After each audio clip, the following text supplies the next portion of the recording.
Welcome to it, sports fans. It is a Tuesday. Oh, jeez, getting old, getting old. It is a Tuesday, the 20th of the 20th year after 2000. 2020, the 20th, the 10th month. Congratulations, you made it. I made it. MKT, welcome to the MKT Show. Gareth Cliff behind me. Good to have him with me. Good to have you with me. Let's get into it. Champions League returns tonight. It is awesome. It is awesome. Champions League is awesome. I think it is.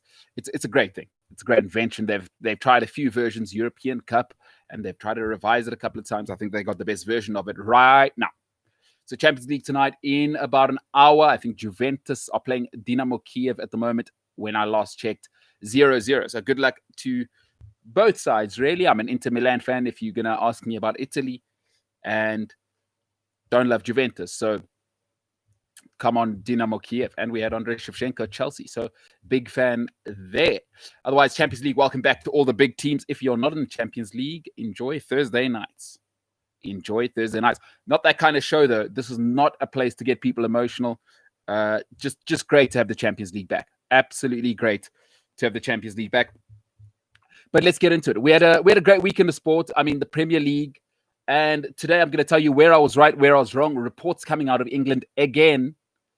That Super League, the dreaded Super League, if you're a football fan, that's out there again. I'll tell you what I think of that.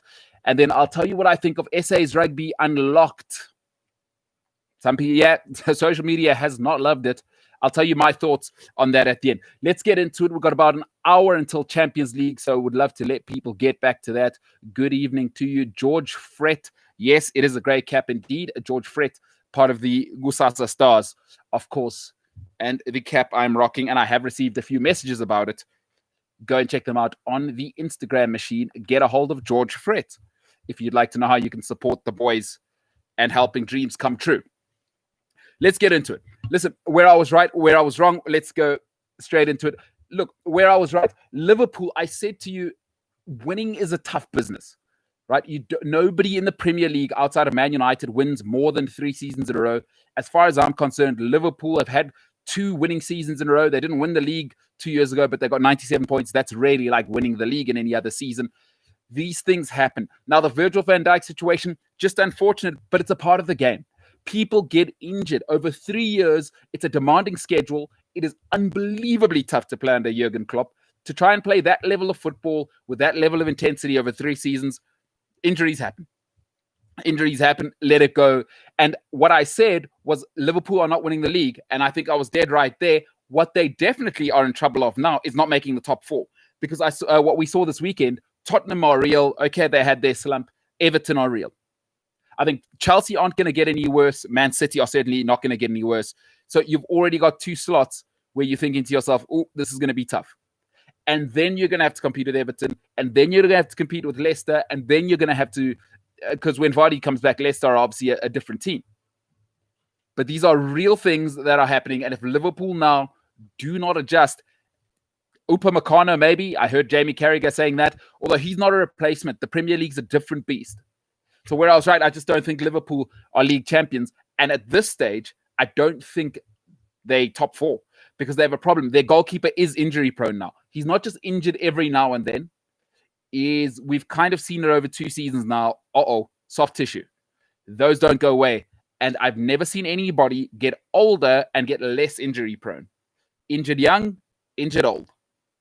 Worrying signs. 2 vital pieces for Liverpool are out this season. And I don't see it getting any better. Virgil van Dijk out. I don't see Liverpool. Liverpool come top 4. They've done incredibly well. Where I was wrong. Listen, Caleb Clark, I had my doubts. I thought maybe he's just a gadget guy. Size, power. Obviously had a tremendous breakout season for the Blues. But I didn't think he was at test level.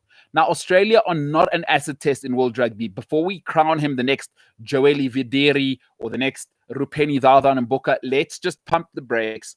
Australia aren't great. Australia have been horrendous for 3-4 years. But what it does tell you is Bledisloe Cup, it's absolutely packed. He produces big moments. That's not easy. You know, a killer in life is expectation. Now, his father, Ronnie Clark, absolute All Black legend. An absolute Samoan legend. In life, it is far more impressive when you exceed expectation. And Caleb Clark, under huge pressure, knowing who his father is, and then you step into the number 11 jersey, there is the ominous figure of Joe Nalomu, Joe Rokafoko, always hanging over you. At that age, I mean, he's just about what? He's a spring chicken, 21, turning 22. He looks like a fully grown man, and he's a game changer. Those are very few and far between. Rugby is turning into rugby league. If we look at it, it's becoming so tough. If you've got those guys that can still, for lack of a better term, just be dudes. If you can just get somebody who's still a dude who will game break for you and not finesse, none of that nonsense, just be brutal and break through. Caleb Clark showing all the signs. Listen, another one out of the islands, another one out of New Zealand. And listen, he's got the genetics, so you know the greatness is in him. His father was some player. If you're old like me, you remember his old man. Another Clark on the way. Hey, good thing for rugby. Rugby needs stars. Rugby is a struggling game internationally. In pockets, it's okay. Internationally, it needs stars. When you have people like him, I mean, he looks like he comes out of a video game. Absolutely awesome. I was dead wrong. I thought Caleb Clark, they'll ease him in maybe 2 or 3 more seasons, get him in an all-black jumper. My goodness, he's ready to go. Where I was right, Sheffield United, I said second season syndrome. End of the season, last season in lockdown, they were awful. They spat the dummy. They top 5. They were lucky to even come in the top 8 in the end. Absolutely horrendous end to last season. But the thing about the league is people come up and you often see what they call yo-yo clubs.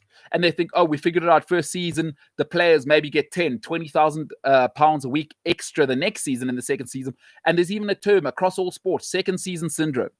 Listen, analytics now are too good. By the way, at the top level, there are people constantly analyzing.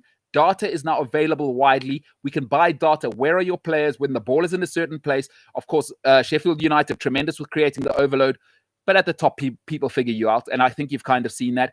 It's been awful from them starting this season. They're no longer the team that we don't see coming. Everybody knows the pattern. Everybody knows where you're going. Do you have plan B? Now, Chris Wilder, in the conversation, I thought he should have been manager of the season last season. Okay, this is where you separate yourself from, okay, well, I'm a feel-good factor, I'm a rah-rah guy, is what are you really like as a coach? Because greatness isn't when things are going wrong. Greatness is when greatness isn't when things are going right. Greatness comes to the fore, especially in leadership, when things start to fall apart. They're not falling apart at Sheffield United, but I did say second season syndrome. We have the tape on Sheffield United now. We have the tape on them now. Can Chris Wilder now find plan B? That's what the special ones do. Brighton, I think they've been brilliant at finding that second gear, a second level of play. Can they play long? Yes. Can they play nasty? Yes. Malpe looks nasty up front. Now, Sheffield United, who played flair last season, do they have that other side? Can you grind games out? Can you find a point, 3 points, when you should maybe lose or draw? That's the next level for Sheffield United. So far, unable to produce it. Second season syndrome, they are nothing we haven't seen before. They were fantastic last season, but I said it last season. Second season syndrome is real. Sheffield United, big trouble. It's 5 games now, by the way. It's not just 2 or 3 games. We've kind of seen what they are, and they're in trouble. No cutting edge. Let's see what Brewster can do for them when he comes on the field. Where I was wrong, the NFL's robustness in a global pandemic. Look, I thought they'd have problems with the schedule. I thought they'd have to shave games off the end. They've been remarkable. They've rearranged, they've switched, they've taken away sort of bye weeks, added bye weeks. They've just been incredible as a business model. Listen, the pandemic has done one of 2 things. And even in your personal life, I'm pretty sure you've seen people now that you can go to in crisis, right? You can go to in crisis. The NFL has shown there is no crisis too big for us. We are nimble. We will try new things on the spin all the time. Every other sport outside of the NFL has struggled. Major League Baseball had to cancel games. They had to play double headers. No such thing with the NFL. Massive rosters. I mean, you're talking about 100 people per roster. They've found a way. Listen, COVID, all right, let's deal with it. We've got the money, we got the testing, we got the resources. Let's deal with it. Let's manage it. And this is what great companies do, right? And this is what great people do in life, is when adversity strikes, is you don't just shun it and go, oh, I don't like what I see there. And you go, oh, well, I can't handle it, so let me walk away. Adversity is in every part of life. The NFL says We will manage it. There is risk in all parts of life. Real adults, big-time people manage adversity. They manage risk. The NFL, an absolute emblem, an absolute shining example for the world, how you manage risk, how you deal with risk, and you don't cower and become small in moments. The NFL, we're through week 6 now. They've been unbelievably robust. An incredible job. Roger Goodell, never thought I'd say this about him, the greatest overseer of a sports league in the world. Commissioner of the NFL, my commissioner, and I didn't think I'd turn, but Roger Goodell's the guy. Everybody said Adam Silver did incredible things. NBA, it's much easier to look after rosters of 12 people. The NFL is a remarkable, remarkable thing, and I was dead wrong there. Where I was right, Everton. Let me tell you something. What have I always said to you? I've said the most important person at a football club is the captain. Go and look at all the great clubs that have won league titles, right up to Leicester. Wes Morgan was an absolute animal. He led from the front. Go and look at the great United teams, Arsenal teams, Chelsea teams. The captain sets the tone. The captain sets the tone. Michael Keane, I thought, why would they sign this guy for a 5-year deal? I see why now. But I was dead right about Everton because they've got the 3 most important things in line. Captain, Michael Keane, not the best player, but he embodies everything they are. They're tough, they're unforgiving, and he can play from the back. Now, is he going to get an England team? Probably not. I think that's past him. But he's perfect for what Everton are. That working class, we will not take a step back. We'll punch you in the face if you punch us in the face. That's Michael Keane. He embodies the football club. I haven't seen any problems with him off the football pitch. I love that in a young captain. And he's English. I think that is important at a football club. If you can find yourself an English captain, you embody the football club. Awesome stuff. So number 1, check. Captain, most important person at a football club. Number 2, the most important person, manager. Right? Everton were talking about ambitions of breaking into top 4, top 6, but they had Marco Silva and they were mucking about, right? Is the great saying is, hey, dress not for the job you have, dress for the job you want. So when you get Carlo Ancelotti, what you're telling me is we want to be in the Champions League. How do I know that? He built, I still will argue, the greatest Champions League dynasty run of all time. The amount of times they were there, just the quality of performances AC Milan produced. He went to Real Madrid. What he did, they couldn't do it for over, what was it, 9 years, La Decima, and the rest is history. The rest is history. So Carlo Ancelotti, number 2, the second most important person at a club is the manager. They've got the guy now. Number 3, the ownership is stellar. The ownership is stellar. Always what I want in my ownership, be dead quiet, deep pockets. Even when the managers were getting fired, Silva got fired, whoever's getting fired, even with new managers getting hired, you're not seeing them out in the front trying to get into the papers. This is my problem with what's happening at Everton. At Manchester United. I hear too much from Ed Woodward. If you're in the media trying to set a narrative as ownership, I worry about that. There's too much talk about other managers and at Manchester United right now. Be quiet. Do your executive task. And when the ownership, Roman Abramovich, you look at what David Gill was doing at Manchester United. You never heard of David Gill. Most people don't know who David Gill is, right? But he was quietly in the background acquiring Juan Sebastian Veron, Patrice Evra. Before you knew it, Nemanja Vidic was at the club. Roy Keane, stealing Roy Keane from Blackburn. These are all moves that Man United were making back in the day, slightly before Gill's time, but these are the moves that were being made. Rio Ferdinand, right? That must happen in the background. I don't want to hear from Ed Woodward. And it's been awesome to watch Everton build as they have. Captain, get that right. Manager, get that right. And then the ownership does its thing. You get those 3 right, go and look at any sporting organization in the world, right? If they can get the leader right. If you like rugby, let's quickly look at it.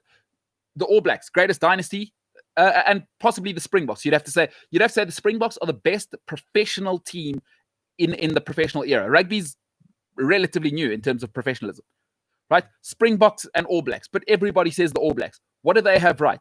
Captain, Richie McCaw. What happened? 2 times you're going to win the World Cup, right? Graham Henry, coach. Tick that box. The ownership. Who's the CEO of All Black Rugby? It's a company. I've got no idea. Perfect.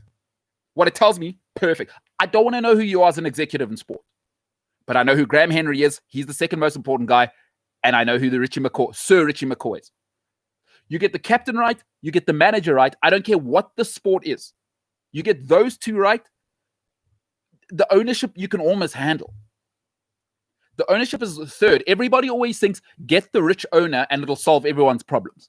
No, sir. Everton found that out because they came in with the correct ownership, but they couldn't get the manager and they weren't sure who the captain was, and Leighton Baines was retiring. Get the captain right first, get the manager right, and the ownership, if deep pockets, I mean, that is the bonus. They'll take you over the top. The ownership will take you over the top. They won't take you to the promised land. Captain, manager, Everton, I was dead right. They top four, guaranteed. Will they win it? Don't like it. They're a little thin at centre-back. Probably at right-back, they got a problem, as we saw at the weekend. I don't like what's going on there. Seamus Coleman has no backup.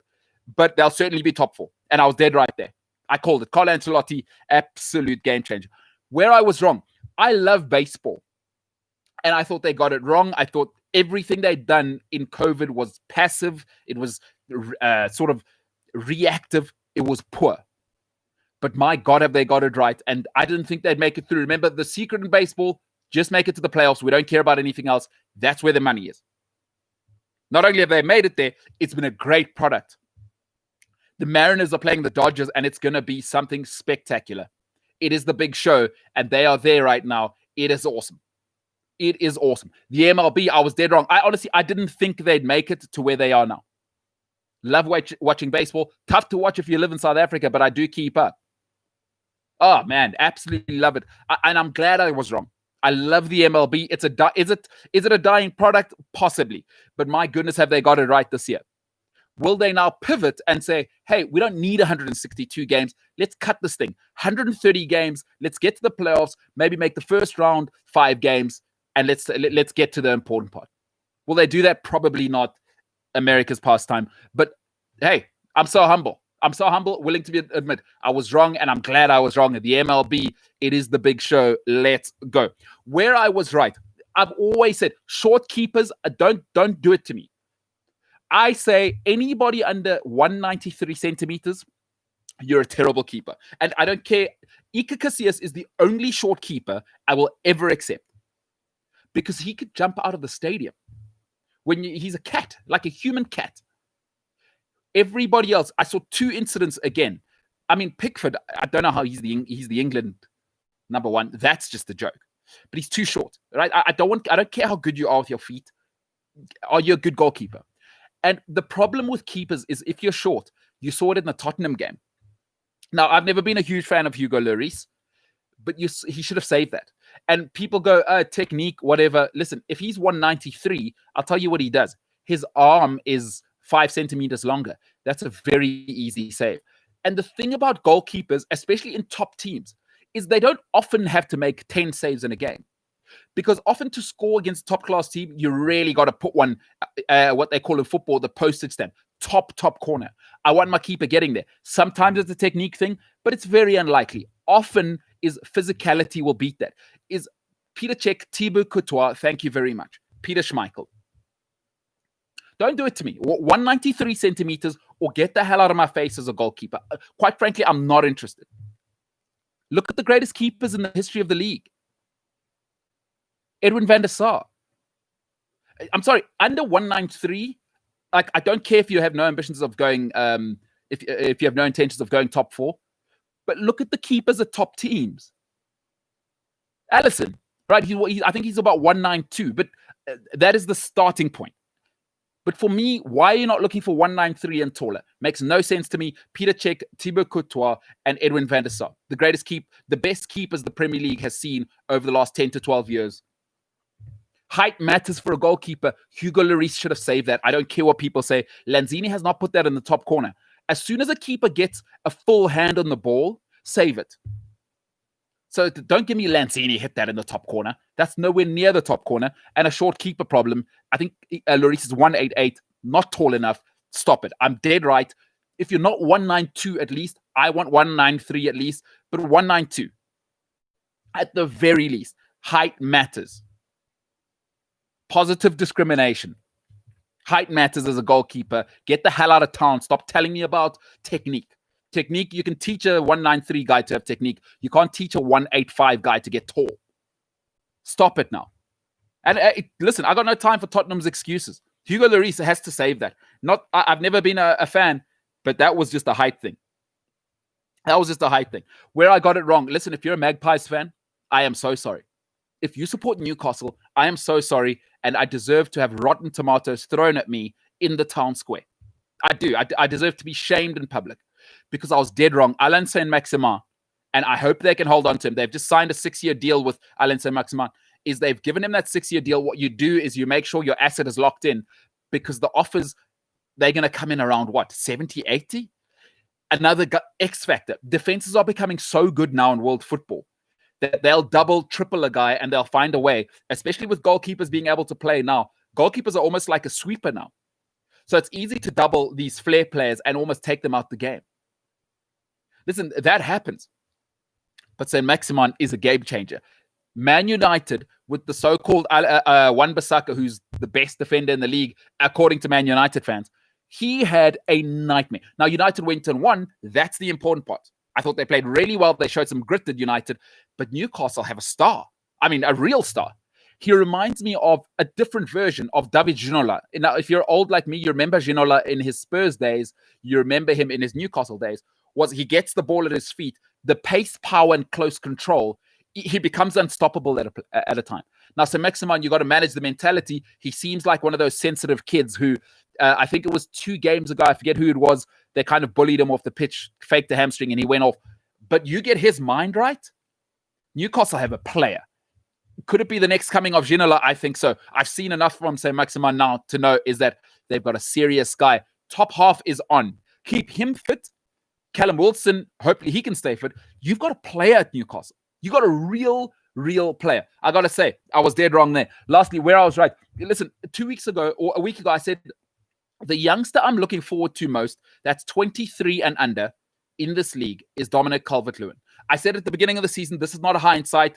You can go and find an episode. I think it was 2 weeks ago. I'm happy to post it. I said the youngster I'm looking forward to most in this league is Dominic Calvert-Lewin. I called him Drogba light. He does everything. And that was against Liverpool. So the pressure is immense.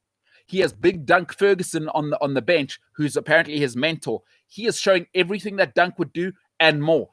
Ferguson was more your old school English number 9. Hold it up, bully the centre backs, and just hold it up and get people involved. And tremendous in the air. Calvert-Lewin is all those things and a bag of chips. He's got pace. He's got finishing ability, which, Big Dunk, more of a cult figure than a finisher. Excited. You got to be excited if you're an Everton fan. You've got the guy. You've got the guy. He is the all-round guy. The physicality and that header, it brought a tear to my eye. I love a number 9 that can head a football. That header for that goal, old school number 9, peels off the back of a defender, heads it into the ground, back where it came from, and the rest, glorious. Dominic Calvert-Lewin's real. He's getting 25 goals. Barring injury, he's getting 25 league goals this season because James Rodriguez is just silly. His assists are silly. He's world-class and he's proper and he's showing it. When James is the guy, build the team around me. And with Dominic Calvert-Lewin, we're going to have problems. Everton are a top 4 team. I'm sorry. They are a top 4 team. They are absolutely brilliant. And Liverpool got away with one this past weekend. Lastly, where I was wrong, Aston Villa, they're real. It's proper. I put them down to get relegated. As it stands right now, no chance. The best thing that happened to Aston Villa was making sure that Grealish stayed. Now, people say, Jack Grealish, this and that. Some people, there's a term in sport. Big fish, small pond. Some people flourish. Some people it just works. Because Grealish goes to United, as you can see with Jack Grealish, he needs the attention. He needs the love. And I kind of like that in people. If you want to be, the old school English term is a big time Charlie, I like that. I want that confidence in flair players, in my star players, people that are going to make it happen. But you take him and put him at Man United, it starts to become a job. Because then he does need to become a robot, a cutout, which is why it's unacceptable what Maguire is doing now. It's unacceptable what Pogba's doing on Instagram. That stuff doesn't work at Man United. Grealish, he's really, he is your English lad. He is a Brummie. He wants to be out there. He wants to be loved by the people. He is the people's champ. And at Aston Villa, it fits perfectly for him. Don't leave. In life, don't try and be happier than happy. Jack Grealish leaving is trying to be happier than happy. Ask every single player who's left a club that loved them. It's never the same when you leave. Listen, if you went and asked Thierry Henry, yes, he won a Champions League at Barcelona. Ask him if it was ever the same, though. It's never the same. It is never the same. When you leave where they love you, and then you're not just another guy, another cog in the system, that is the best thing that happened to Aston Villa. And now it seems Grealish with that new deal is settled. He's got Ross Barkley next to him. They've made some signings. Emi Martinez at goalkeeper, tremendous addition. I think Tyrone Mings has stepped up this season. He's showing he's proper. Aston Villa, I was dead wrong. I thought, hey, they're relegated, but they've dug deep in their pockets. They've invested. They've backed their manager. Good things are coming. Keep Jack Grealish. And if I'm Grealish, stay for life. Stay for life. Don't try and be happier than happy.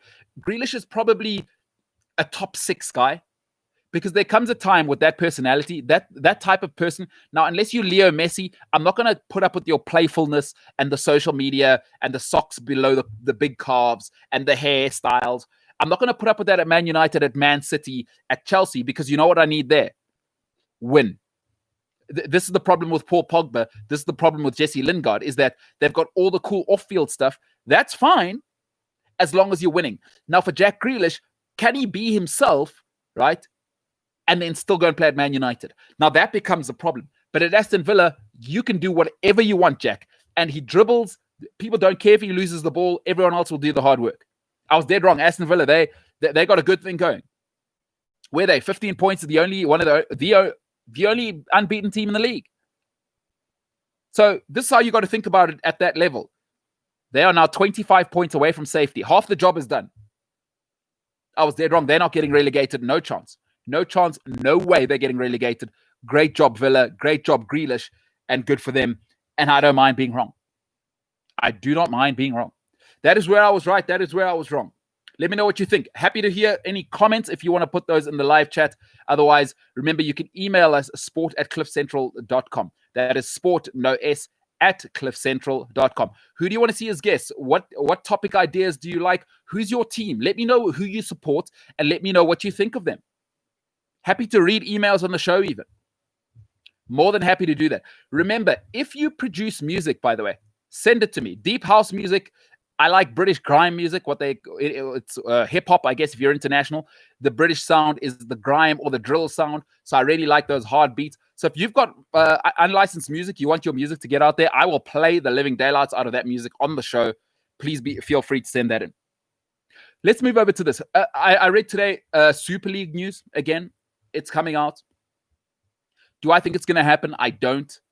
But what I think is it's not by mistake that the two big clubs that are kind of leading it, in particular Liverpool, the story is coming out now. What they're doing is they're kind of strong-arming the rest of the Football League and the FA, because Project Big Picture just got rejected. I think what they're doing is, hey, if we don't do Project Big Picture, number one, Football League, you don't get any money because it's our money. And Liverpool have big pull, by the way. I don't want, as much as we make fun of them for only winning one title in 30 years, they're still one of the original 6. They're one of the big 6. They've got big pull. Liverpool say there's big sway. Their owner is massively respected in global sport, John W. Henry. So if they say it, so I think this story, although maybe not true, that's been leaked out there just to remind the FA, just to remind the Football League, hey, who's boss here? Because Project Big Picture was leaked in such a way that all of the big clubs got a bad rap, right? They look like greedy fat cats.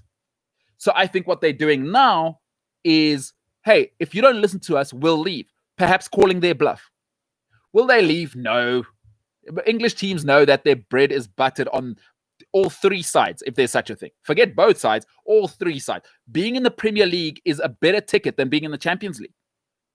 People say that is ludicrous. Let me tell you something. The team that got relegated last season as prize money got more money than any team that won La Liga, won Serie A. Just in pure prize money, television money. So forget about the prize money you get from the league. Just the television money. Excuse me, not the prize money. Got more money than the winners of La Liga and the winners in Italy. It's surreal, the amount of money. And by the way, the Premier League deal, if you think that's getting any smaller, you need to go and have your you need to go and have a CAT scan. That money is not coming down. That it's 6.1 billion deal now for the UK rights. They're going to renegotiate with China, South America, and Africa in a year and a half's time. That money is going this way. It's calling the bluff. And you have to do it in business. If you're Liverpool and you get disrespected, this is how you do business. The Super League idea is ridiculous. It's not going to happen. It's not good for football. It's not good for anyone. I don't think any of the... What's good for the goose, good for the gander. Liverpool knows. Chelsea knows. Arsenal knows. They know what's good for them. Going to Super League's no good. That does nothing for the pockets. The money's in England. Everything else is the cherry on top. Keep the main thing the main thing. Liverpool know that. But what you don't do, and we see it, if you're in business, you understand this. When you punch big corporates in the mouth, they'll show you what's what. Listen, I remember reading a story about Alibaba. There was an employee, one of Bezos' employees, I can't remember who it was, said something about them not being able to distribute books. Nobody will ever distribute books. And then they made a comment about like that company in China, they'll never catch up to us. 2 years later, it was the biggest retail space in the world was Alibaba. Now, don't punch big corporates in the face. The Football League, I hear you. FA, I hear you. But you're tiny little mice in a lion's world. Tiny, squeaky little mice in the corner. And don't ever corner a lion or a wild animal. I think that's what's happened with this talk and the story being leaked. Big corporates don't like to be pushed around. Not by government and certainly not by competition. I think that's what's happening with this story.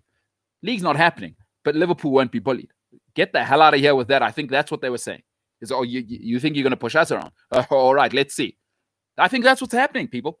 And I like it.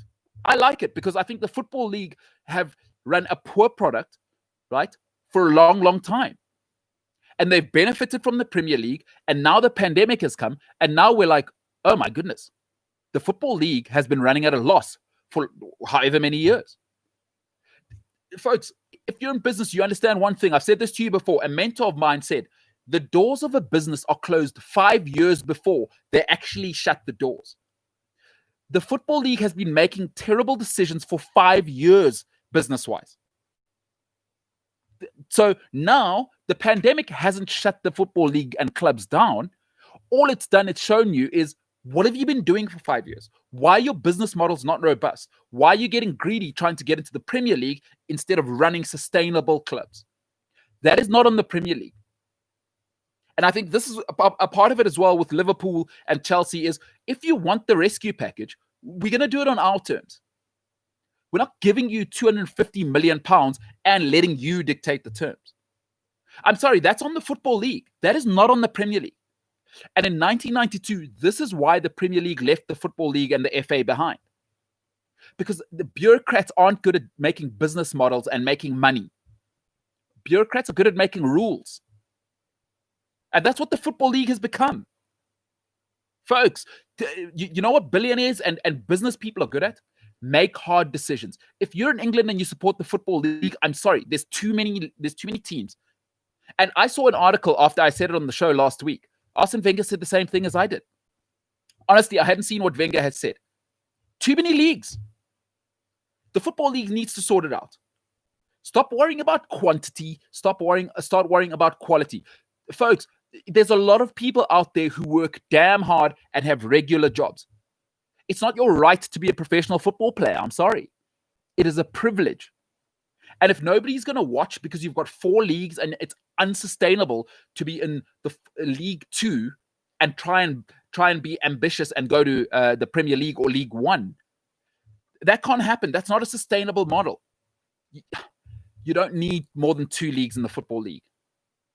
I'm sorry. Championship, League 1, everything else is semi-pro. It's not the Premier League's problem. And this is the Premier League saying, and the big clubs, listen, this article didn't come out without Chelsea, without Arsenal, without Man City having a look, and Liverpool said, okay, listen, we're going to release this because these guys think we're playing around. Be sure the big six clubs, they're not happy with everybody else because they've been made to look like the villains for having Project Big Picture. Business has an ugly side. And I'll tell you one thing. Big companies don't like to be bullied or have pushback. They do not. They don't work for 10, 20, 30 years to build the businesses to go and be told how to run their business. That is one thing CEOs and big business hates, is to be told how to spend their dollars. Oh, so Football League, be careful. And Super League, not happening. Don't worry about that. It's just a pushback. Just a little reminder who the king is. It's Liverpool and the rest of the big six saying, you just watch it. Because we've got options. Listen, if you've been in a relationship, it's much easier to break up with somebody if you've got options. Now, if you're ugly like me and you don't have options, you're more likely to stay in an unhappy relationship. Liverpool, the big six clubs, they don't have to stay in an unhappy relationship. If they're not happy, they'll go to the Super League. They don't care. They don't. If you've got options in life, that's what life's about. Have options. Like I said, if you like me and you, unfortunately, you don't look like Brad Pitt or Idris Elba, you don't have options. The first person who will be in a relationship with you, you'll stay. It goes sour, it goes ugly. You got to stay. You don't have options. Liverpool, Chelsea, Arsenal, Tottenham, Man United, Man City. You think Juventus and Bayern Munich wouldn't jump at it like that to get a piece of the English money? You're kidding yourself. You are kidding yourself. Football League and the FA, you've been warned. You have been warned. The claws are out now, and the big six are not playing. I would expect over the next few weeks to see some articles from the Football League and the FA saying how lovely the Premier League is, how the big clubs have done so much for the community. Expect the narrative to change, because I thought they thought they could bully the big clubs in the public court. No, sir. Oh, no. No. Too many wily old foxes. John W. Henry, Stan Kroenke. But by the way, Stan Kroenke's family, or his wife's family, only own the biggest retail store in the history of mankind. So Stan Kroenke understands big business. He's just spent $8 billion on a new stadium. Stan Kroenke understands big business. He owns the Los Angeles Rams. Right? Roman Abramovich knows a thing or two about business. John W. Henry turned around the most famous, I would say, outside of the Yankees, baseball team in the world, took them to a title for the first title in 50 years, understands big business. You're not going to bully these guys. These aren't small fish. These aren't startups. These guys are for real. FA, Football League, you have been warned. And expect the narrative to change, as I said. Expect the FA to soften their stance. Expect the Football League to come out and say how grateful they are. They'll go negotiate with the clubs and start saying, okay, thank you to the Premier League. Expect that over the next month.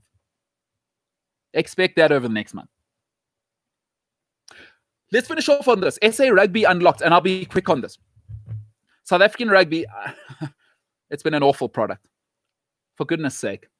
I must pay for that? You think when stadiums open or the lockdown is over, I'm going to pay 100 Rand, $10, 12 pounds if you're in the UK? You think I'm going to pay 100 Rand to go and watch that tosh? You better forget it. Here's my criticism, and it's always been the same. SA cricket. I don't want to comment on the international globe. Let's just talk South Africa right now. My criticism of South African cricket and South African rugby for far too long. It is not just about sport. It is sports entertainment. And by the way, now I like to think of myself as a sports guy. Let me tell you what you're competing with if you want my viewership. The NFL. By the way, I pay my NFL fees I've got the NFL app, and I watch the NFL on my phone and my laptop. I pay for that. It's about, I think, $10 a month, $9.99 a month. So you're competing with the NFL. Major League Baseball. All right, I don't have a Major League Baseball pass. Maybe next season. NBA. I've got an NBA pass. That's another 100 Rand that I'm spending per month to watch NBA, to get all of the information, to get behind the scenes stuff. So that's 3 sports. So that's 3 sports you're competing with. The UFC. Are you kidding me? Are you watching what Dana White is doing? That's another sport you're competing with. Rugby, top 14, English Premiership. Within your own world, let's go into your own world. You're competing with those guys. Look at the full stadiums. Look at the professionalism. Look how the quality players are gathering there now because the pound is a calling. The pound is a calling. SA Rugby, you can't just put rugby players out there and expect it to be enough. Where's the viewing experience? I'm sorry, and I work in the commentary game. I work in the space. What's going on with the commentary? Well, it's been the same commentary for 20 years, and it has now reached its all-time worst. Now, I'm lucky. I can watch closer commentary, being closer myself. But the English, most of the world watches in English. What is going on with South African commentary? Where is the entertainment factor? You think I'm paying 100 Rand to go and watch that nonsense? By the way, forget about the product on the field. Whatever. I'll love rugby. I'll watch any rugby. I'll watch rugby in a park. I don't care. I'll watch 9-year-old kids barefoot playing rugby. I love the game. It is sports entertainment. You're competing with the IPL, by the way. Eyeballs now, you have more competition than ever. There is Netflix documentaries you're competing with. If South African rugby thinks they can just roll that out, you think you're going to roll that out and people in this global pandemic, in this economy, are just going to pay for that fodder? I'm sorry. I'm sorry. It is an insult to South African people, and thank you to all the global audience that watch. But I know South African people are working their backsides off to recover. You think they're going to spend their money, their hard-earned money? Number one, I got to pay 1,000 Rand to have DSTV. So that's $120 if you're an international viewer. That's the first thing. And then when I go to a rugby game, it's 100 Rand for my ticket. It's probably 150 Rand for food. If you drink beer, it's another $100. So it turns into a 400-500 Rand expense per person. Now I've got to bring my wife and 2 kids. So let's call it a 3,000-4,000 Rand experience. Where's the entertainment factor? Come on, guys. Come on. South African, if people think South African viewers are stupid, we're not stupid. We watch the NFL. We watch what IPL does for the viewership, for the live viewership. I'm sorry, stop treating fans like they don't matter. And if they don't, tell us, because we'll just pay our DSTV fees, we'll stay at home and watch the rugby and not come and support them. But personally, as a South African rugby fan, I'm insulted by having to watch that, and you call that a production. I'm sorry. That is unacceptable. And where's the awareness? In this economy, you think you're going to dish that out to South Africans? Listen, South Africans don't like rugby. It is a religion here. You have Jesus, you have football, and then very close behind you have rugby. And you want to give that to us in this economy? Come on. Come on. The talent in South African rugby, we're never going to have a problem. I said it last week. South African rugby is always going to produce rugby players. We have natural athletes, number one, and that is because we've got great weather in this country, but our school systems are better than any school system in the world. I don't care what anybody says. If you don't believe me, ask the English why they want all of our players. The Irish, why they want all of our players. France, why do they want all of our players? Look at the French league. Look at the English Premiership. Ask people who live there. It's filled with South African players. They come out of school, French guys, the English guys, they're scouting our guys in school. So don't worry about the talent.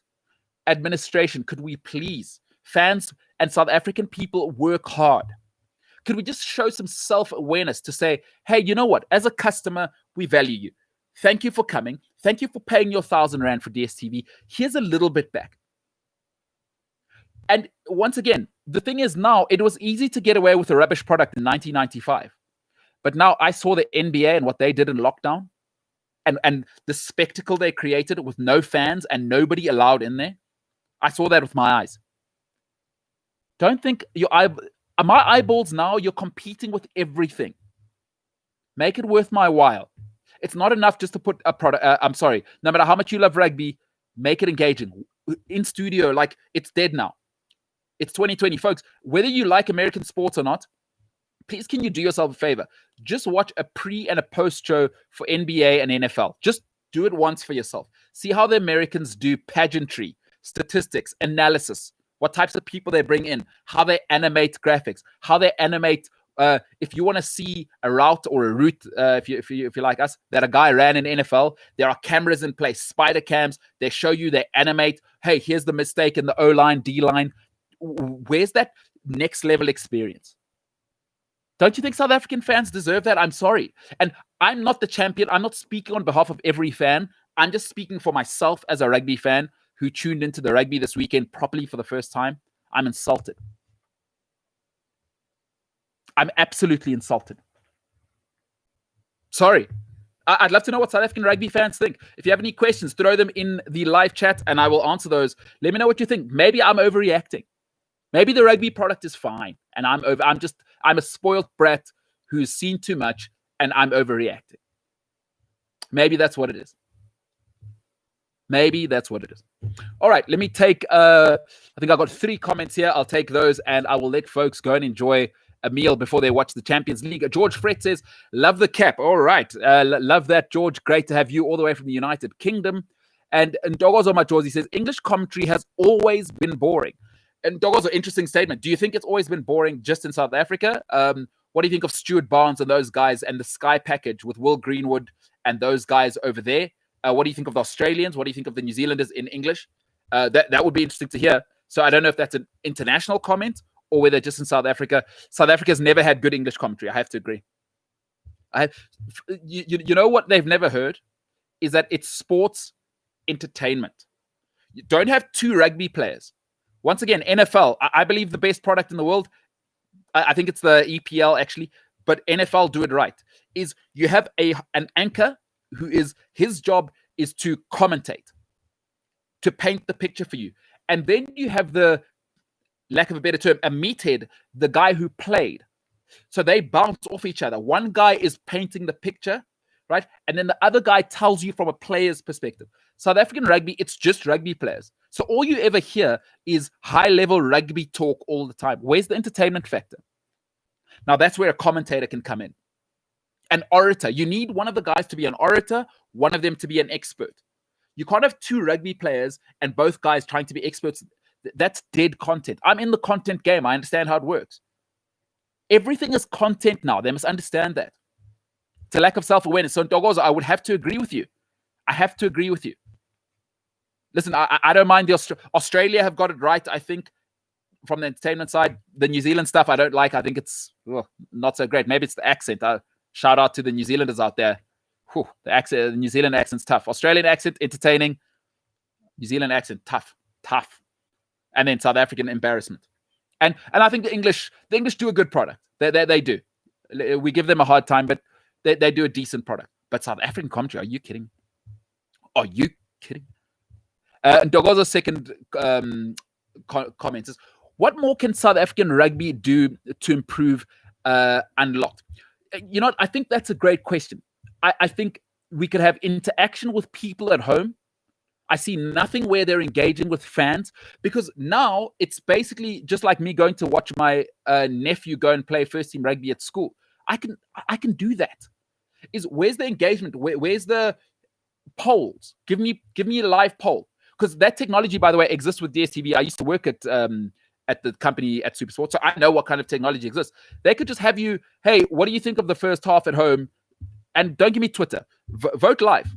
15 minutes in, who do you think is going to win this game? Where's that kind of thinking? Is get the viewer involved.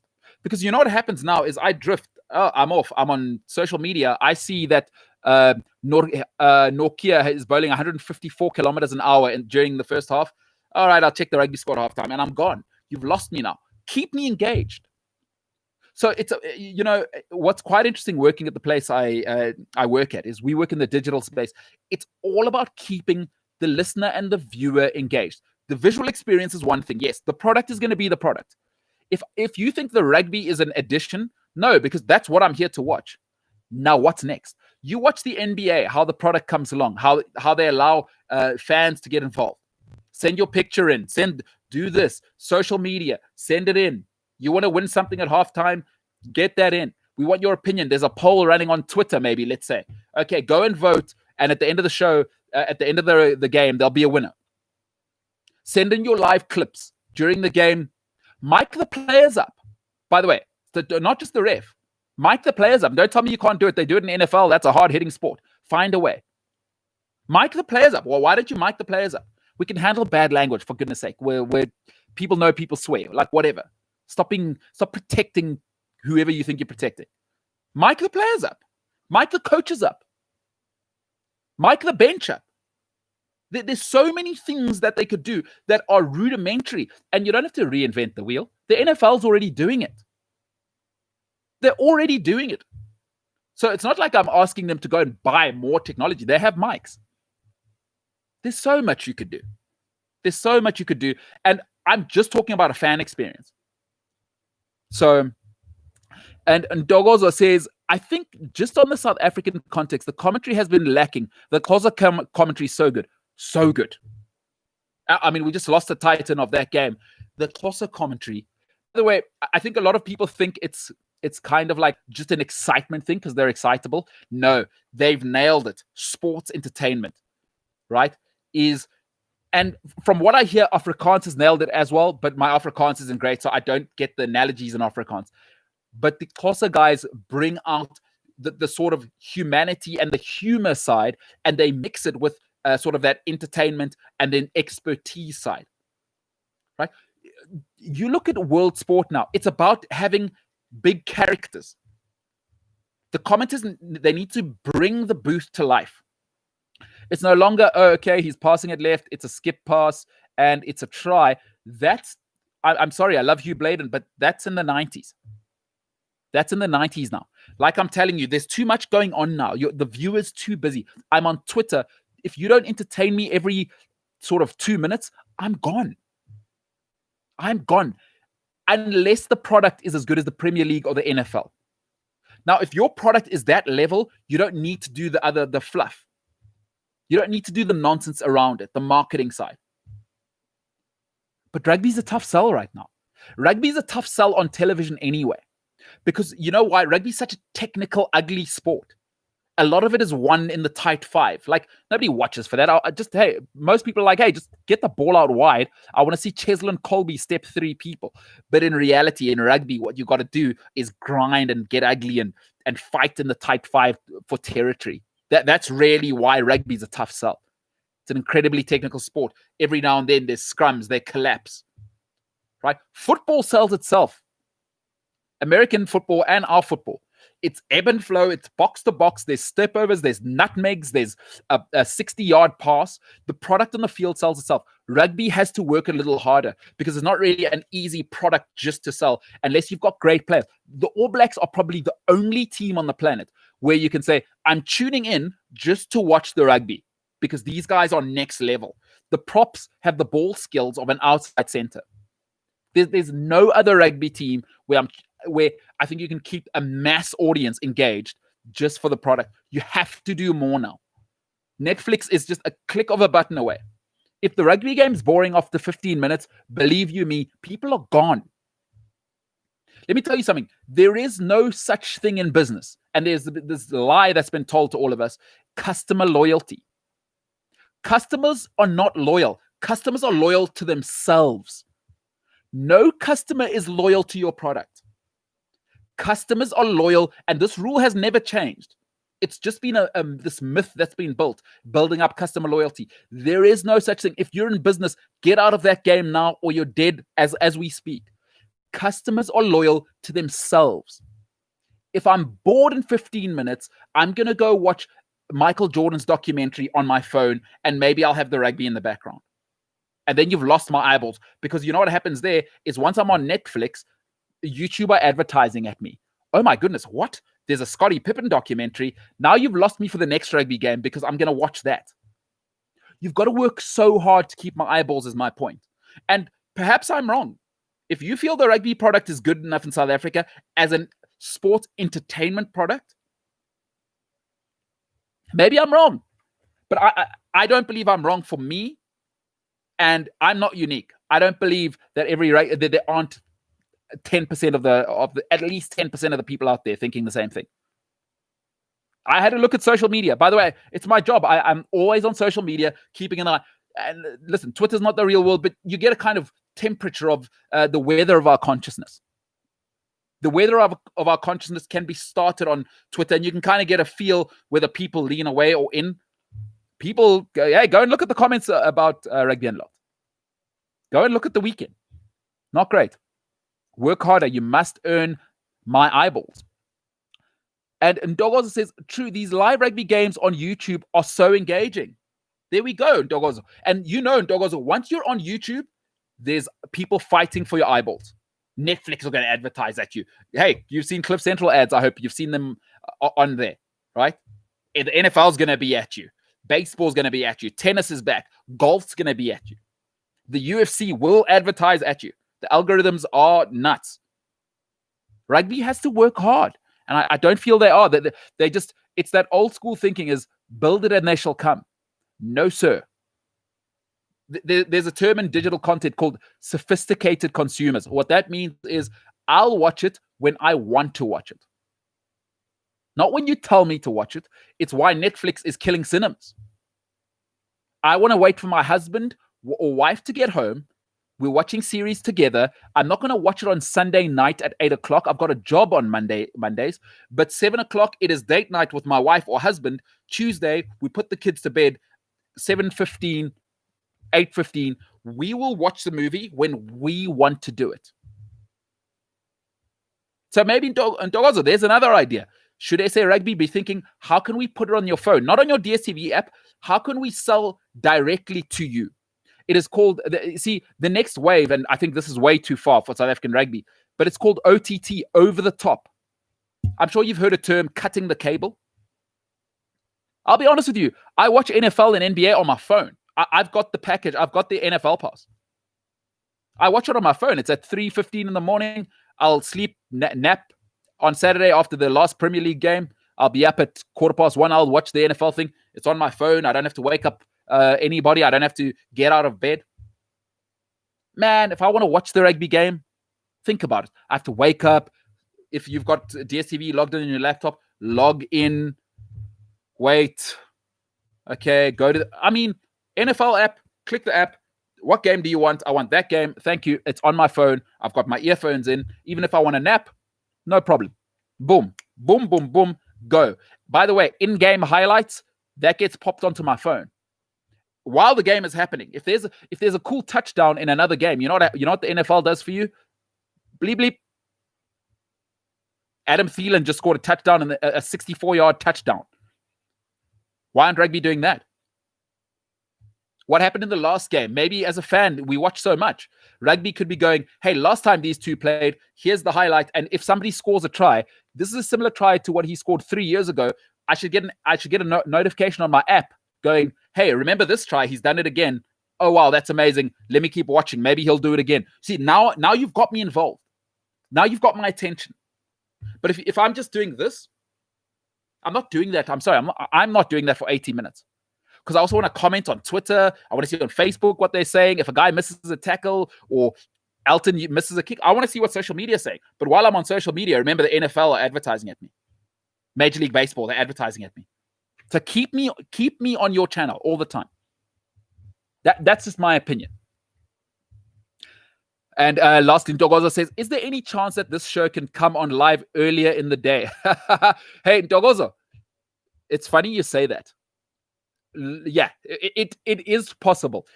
Ndogozo, sport@cliffcentral.com. By the way, I'm taking all suggestions. We are building a channel here, and I don't want to say too much. Over the next 2 months, I hope you're happy with what we give you, because people like Ndogozo, by the way, Ndogozo has been what the young kids call a day one. He's been a day one. He's been involved with us from the beginning, and I want to reward people that have been with us from the beginning. But we got some things cooking. Ndogozo, absolutely.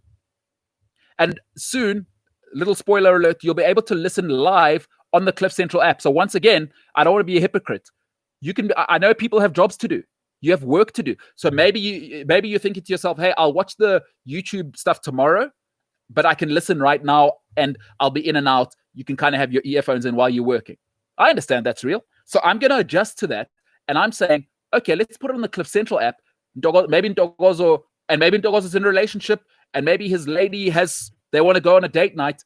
Maybe she's driving. He wants to listen. I don't know. Hey, that's a bad way to get yourself dumped. Do not be listening to Cliff Central Sport while on a date with your wife. That was just a hypothetical example. That's why I'm single. Don't listen to that.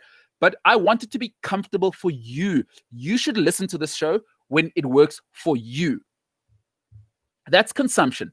And I think SA Rugby has a lot to work on there. So, Dogozo, is there a chance that this show can come on earlier in the day? There is a chance. Look out for that chance and look out for it soon.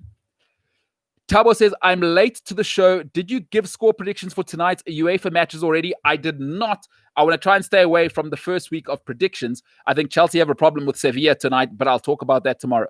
Lulama says, then why do they keep getting Neil Milan ads?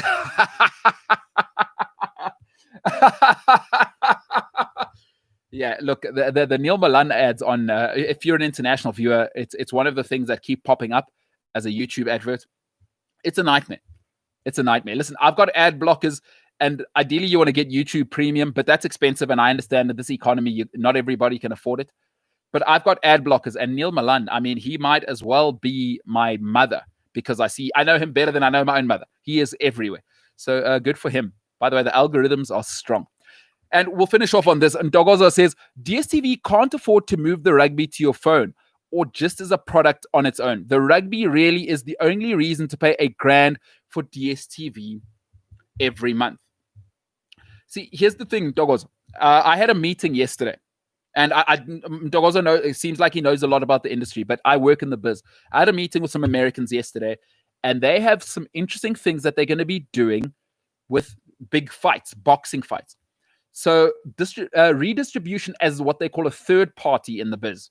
I hate using these buzz terms. I sound like a marketing person saying, let's look at the big picture. But okay, since we're here, is the acquisition of rights and redistribution by third parties is about to go into a phase I don't think South African media houses and I don't think South African sport is ready for.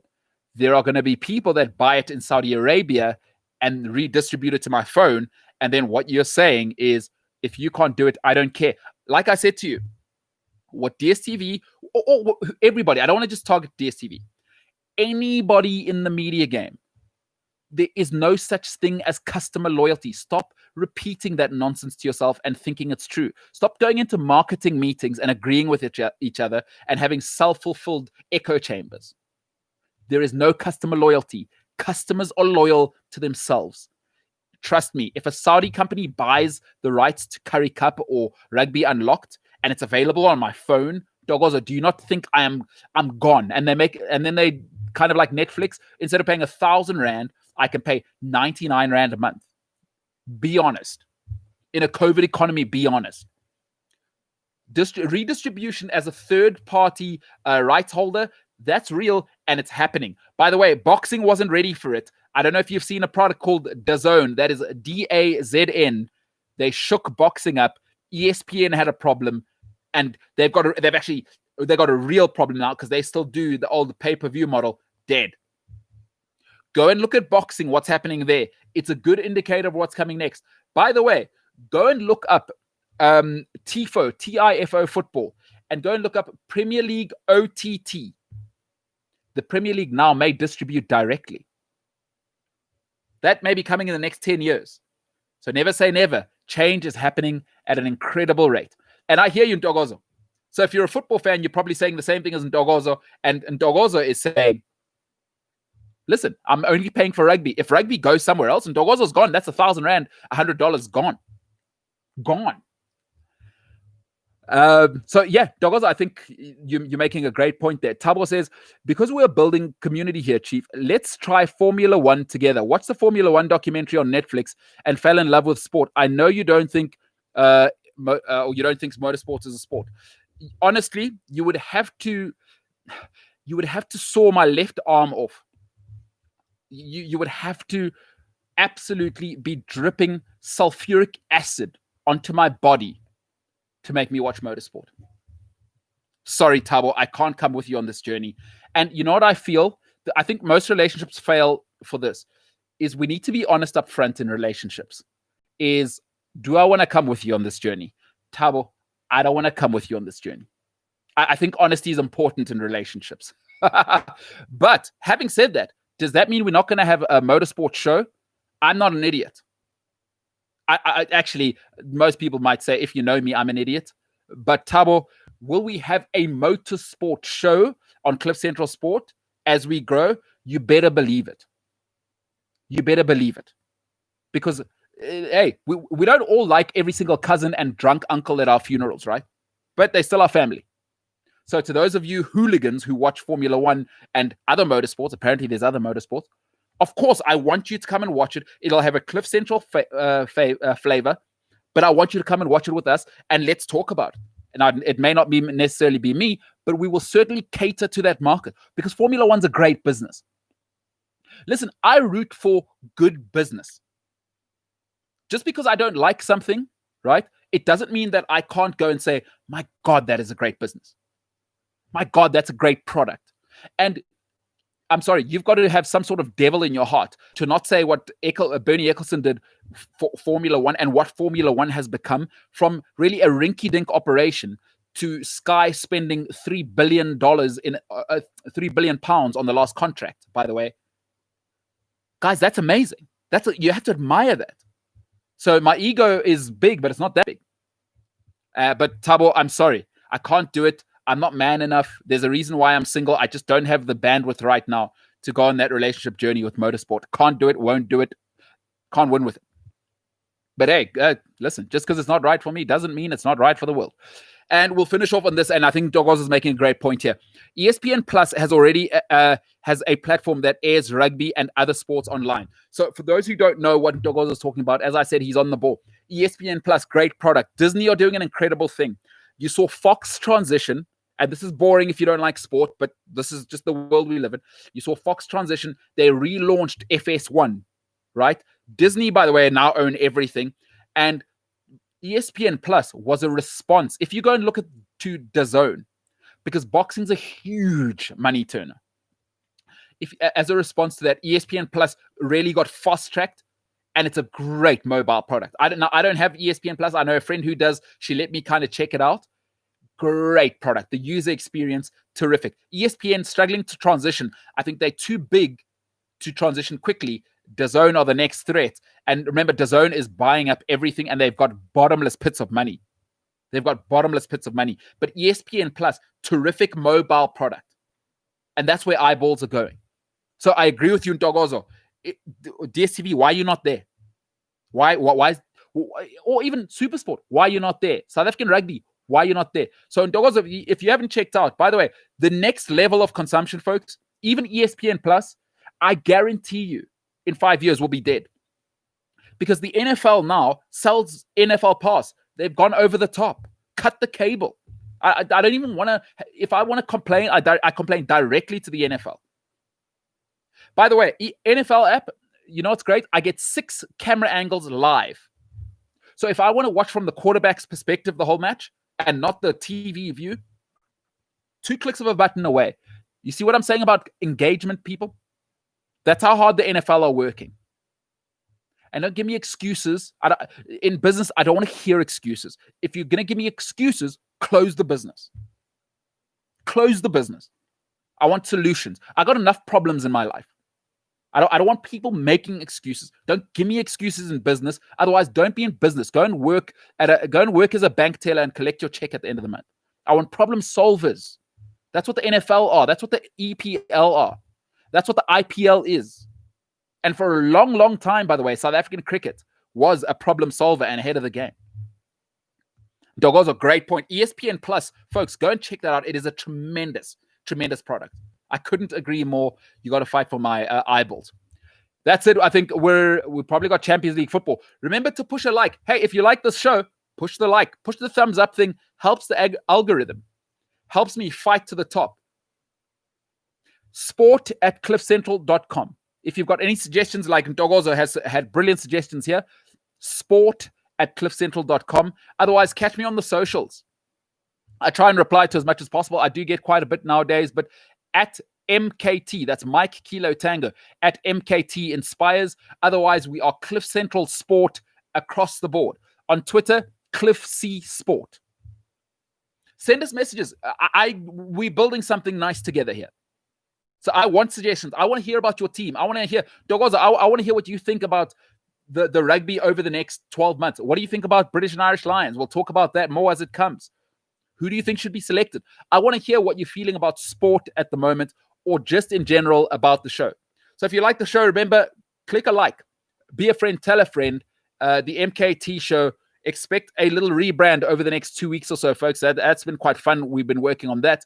But we're building. But for tonight, you could have been anywhere with anybody. You chose to be with me.